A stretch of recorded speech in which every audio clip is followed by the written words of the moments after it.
आज हम बात करेंगे एमएसपी पे कि एमएसपी क्या होती है। और आपको बता दूं कि ये एमएसपी टॉपिक यूपीएससी के लिए एक इम्पोर्टेंट टॉपिक है। तो सबसे पहले हम ये जान लेते हैं कि एमएसपी होती क्या है और किस तरह से ये काम करती है। एमएसपी का देखो फुल फॉर्म होती है मिनिमम सपोर्ट सपोर्ट प्राइस, यानी कि न्यूनतम न्यूनतम समर्थन मूल्य। न्यूनतम समर्थन मूल्य। अब न्यूनतम यानी कि मिनिमम और समर्थन यानी कि मिनिमम समर्थन करना है यानी कि न्यूनतम समर्थन करना है।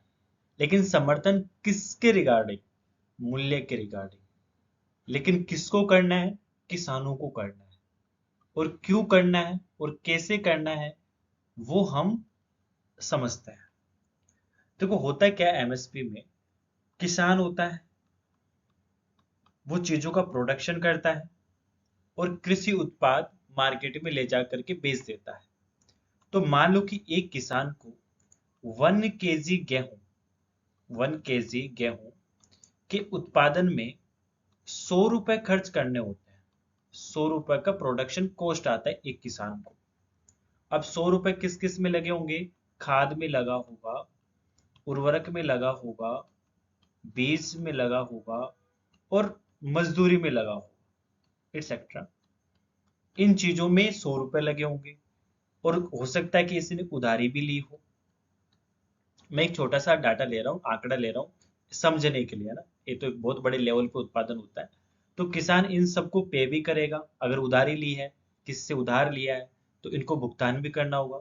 तो किसान ने जैसे ही चीजों का प्रोडक्शन किया, जैसे मान लो कि इसका प्रोडक्शन हो गया, अब इस प्रोडक्शन को यानी कि प्रोडक्शन जो प्रोडक्ट बने, ये कहाँ ले जाएगा? मार्केट में ले जाएगा। और मार्केट में कौन मिलेगा? व्यापारी मिलेंगे।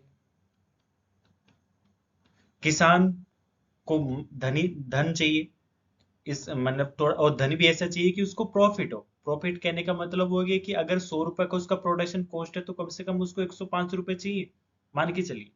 तो वो प्रोडक्शन को ले जाता है मार्केट में, और मार्केट में ले जा करके व्यापारी के पास ले जाता है।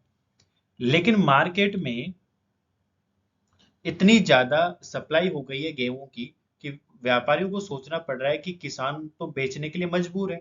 तो क्यों ना हम ये 105 रुपए अगर मान के चल रहे हैं, तो हम 98 रुपीज में ही खरीदते हैं, क्योंकि इनको तो बेचना है, क्योंकि इनके पास स्टोरेज नहीं है। तो हम ये ऐसे करते हैं कि 98 रुपीज में इस गेहूं को खरीद लेते हैं। तो किसान को तो 2 रुपए का नुकसान हो गया, 2 रुपए का घाटा हुआ। कहाँ वो एक प्रॉफिट की सोच रहा था, बट उसको हो गया घाटा। तो किसान इस चीज से प्रोत्साहित नहीं होगा। हो सकता है कि वो किसानी भी छोड़ दे। तो यहाँ पे सरकार की पड़ती है जरूरत।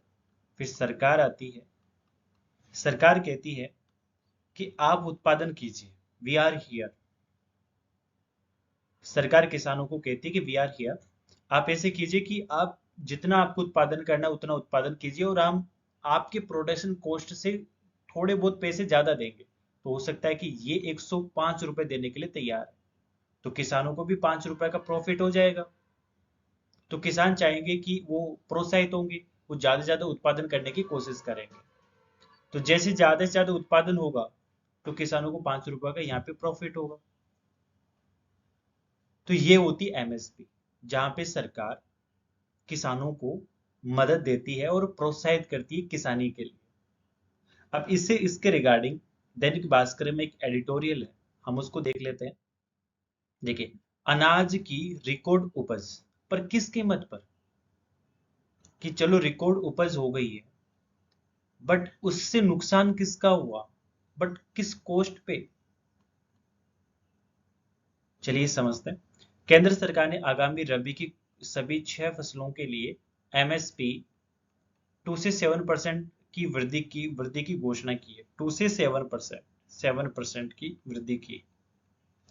इसे 5 राज्यों के चुनाव के मद्देनजर किसानों को अपने पाले में करने का प्रयास माना जा रहा है। लेकिन जिस देश में स्वयं सरकार के कथन के मुताबिक मात्र 14% किसान एमएसपी पर अनाज बेच पाता है, और इन 14% में भी वो किसान है जो बड़े किसान है, लेकिन भारत में ज्यादातर किसान सीमांत किसान है। तो देखिए ये क्या कर रहा है कि मात्र 14% किसान एमएसपी पर अनाज बेच पाता है, एक अच्छा आंकड़ा है। वहां ऐसी घोषणा चुनाव को कितनी प्रभावित करती है देखना होगा। साथ ही क्या ये वृद्धि वाकई किसानों को खुश करेगी, जबकि वर्ष 2022 और 23 में महंगाई 7.6% रही। इस आंकड़े को थोड़ा समझ लेते हैं। जैसे मान लो कि कोई एक चीज है, वो 100 रुपए की आती है, एक चीज है वो 100 रुपए की आती है, लेकिन जो इन्फ्लेशन रेट है, जो महंगाई है, वो 7.6 रुपए की 7.6% की। तो वही वस्तु हमें कितने रुपए की मिलेगी? 107.6 पैसे की मिलेगी। लेकिन एमएसपी में कितना 7% की वृद्धि हुई, यानी कि किसान किसी वस्तु को ले जाकर के अगर मार्केट में ले जाता है और उसको एमएसपी मिलती है, अगर 100 रुपए का उसका प्रोडक्शन कॉस्ट था और उस पर 7% वृद्धि हुई है एमएसपी में, उसको 107 रुपए मिलेगा। लेकिन इन्फ्लेशन रेट तो वैसे ही ज्यादा है, तो किसान को तो इससे फायदा नहीं हुआ, तो किसान खुश नहीं होंगे, क्योंकि इन्फ्लेशन रेट ज्यादा है, उसको चीजों को खरीदने के लिए ज्यादा भुगतान करना पड़ रहा है, जबकि उसको मिल कम रहा है। तो क्या इससे किसान खुश होंगे? नहीं। बहरहाल सरकार इस बात पर अपनी पीठ थपथपा रही है कि रिकॉर्ड 329 मिलियन टन का उत्पादन हुआ है। सरकार को यह नहीं भूलना चाहिए कि गेहूं और चावल और गन्ने की जरूरत से ज्यादा खेती देश की जल संपदा को खोखला कर रही है। क्योंकि एक आंकड़ा आया था, उसमें यह बताया गया था कि 1 केजी, इसमें भी दिया गया है कि 1 केजी जो राइस होता है, उसके उत्पादन के लिए 4000 लीटर जो पानी होता है उसकी खपत होती है। 4000 लीटर मायने रखता है। और दूसरे आंकड़ा देखो, यहाँ पे ये भी अच्छा आंकड़ा है कि भारत में दुनिया की 18% आबादी रहती है, 18% आबादी रहती है, जबकि जल संपदा केवल 4% ही है। आने वाले वर्षों में जल का संकट बड़ा खड़ा होगा। तो विगत 16 अक्टूबर को खाद्य दिवस की थीम थी, जल ही जीवन है और जल ही भोजन है, बट हम पानी का कितना यूज कर रहे हैं ये नहीं देख पा रहे। तो सरकार को अलग अलग पैटर्न की जो क्रॉप्स होती है, उनको तैयार करने के लिए, उनको उगाने के लिए प्रोत्साहित करना चाहिए, रेदर देन जो ज्यादा पानी का यूज करती है, जैसे राइस है, गेहूं है, गन्ने हैं, इनमें पानी की बहुत ज्यादा अधिकता होती है, यानी बहुत ज्यादा जरूरत होती है। अगर पानी बचाना है तो किसानों को और जो फसलें होती हैं, दाल हो गई, मसूर हो गई, इन चीजों के ज्यादा से ज्यादा उत्पादन करने के लिए प्रोत्साहित करना चाहिए। Thank you. उम्मीद करता हूँ कि आपको समझ में आया होगा। And all the best.